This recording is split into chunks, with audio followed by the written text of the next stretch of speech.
First things first, I want to say if my voice sounds a little funky, I've been sick for like 3-4 days and I'm barely starting to get over it, so here we go. Hateful Eight. This is the 8th film by Quentin Tarantino. Really, it's the 9th film. At the beginning, there's even text by Tarantino himself saying this is the 8th film. Number 1, Reservoir Dogs. Number 2, Pulp Fiction. Number 3, Jackie Brown.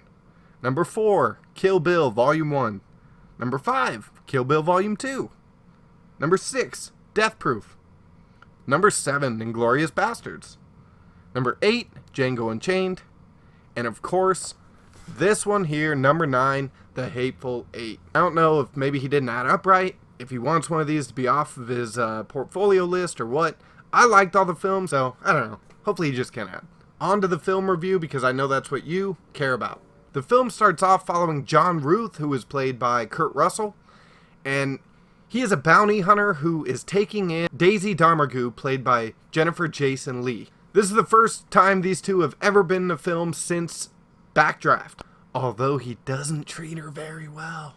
He is bringing her in to be hanged. Along the way, they run into Samuel L. Jackson, who plays another bounty hunter. A crazy snowstorm forces them to take shelter in a remote cabin with 6 other strangers. With 8 strangers in the cabin and some crazy shit that starts happening, they all start pointing fingers at each other, and it becomes a Western whodunit. Tarantino does an amazing job in this movie. Along with all of his other movies, he is a master at dialogue. He knows how to create tension to where there's 2 characters talking, whether it's in a carriage, in a cabin. Previous films like Pulp Fiction, where they're in the diner just talking, he can create tension and suspense just between 2 characters having one conversation.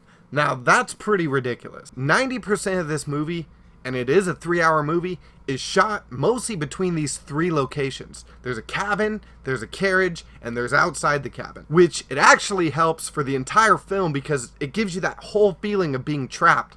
Along with the tension rising and the isolation that the film gives you, it also makes you wish that you brought a blanket or a cup of coffee to the movie, because this movie makes you freezing cold. Even on some of the indoor scenes, you can see the breath between the characters. If they're drinking coffee, you can see the steam coming up from the coffee. It seriously made me wish I brought one of my guy friends to the movie just so I could cuddle with him. I mean, ask him if I could use his jacket.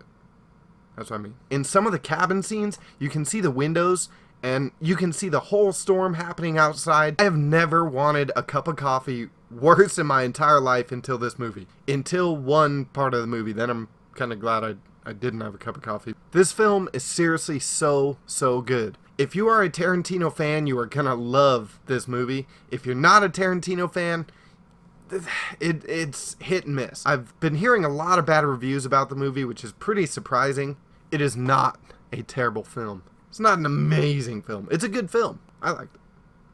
The one drawback in the entire thing, they get you so involved into the whodunit part of the story. You're wondering who is it that's doing this, and I don't feel like they played it out as long as they could have. It was a 3-hour movie. You find out the stuff that's happening and you find out who did it within 30 minutes. I would have liked to see it probably through half the movie. If they would have done an hour and a half, that would have been cool. On top of it all, who doesn't love Kurt Russell? The guy's been a badass ever since Big Trouble in Little China. Yeah, ever since then. And Samuel L. Jackson.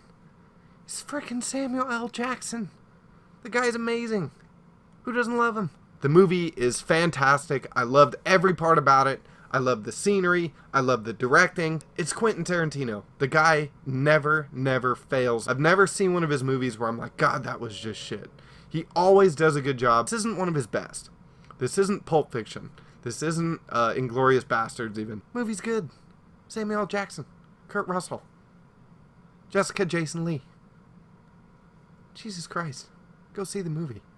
And of course, the final verdict, I would give this movie an 8 out of 10. As in, The Hateful Eight. Or 8 Tarantino films. No, wait, that was 9 Tarantino films. If you guys liked the review, please subscribe. Leave comments. Let me know what you guys thought about the movie. Or let me know what your favorite Quentin Tarantino movie is. Or let me know why you hate Quentin Tarantino and why you disagree with my review.